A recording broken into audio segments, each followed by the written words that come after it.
جهان پهلوان غلامرضا تختی 5 شهریور ماه 1309 در محله خانی آباد تهران به دنیا آمد. میخوام بگم آدم زندگیشان ننه باباش داره، حالا بد یا خوب. مملکت آدم هم مثل ننه بابای آدم میمونه، نمیشه ولش کرد. هر قدرم وضعیت مملکتون بد باشه باید بمونیم درستش کنیم.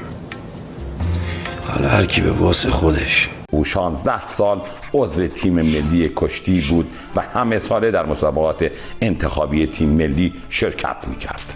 در 4 المپیک شرکت کرد، 1 مدال طلا، 2 مدال نقره و 1 عنوان 4می کسب کرد.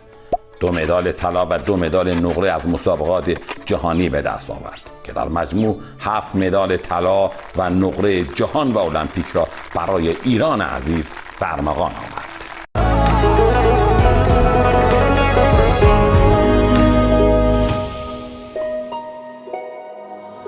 با یار بمانم منو با یار بمیرم، در عشق تو 1 بار نه 100 بار بمیرم. سر میدهم اما سر تسلیم ندارم، من آرشم از سیر کسی بیم ندارم. بر خاک بیفتم که تو آزاد بمانی، از پای نیفتم که تو آباد بمانی. سلمانم و با عشق در آمیخته کیشم، دل بسته یاران خراسانی خیشم. ایران ای جان ای بیشه شیران، آزاد بمان شاد بمان خاک من ایران.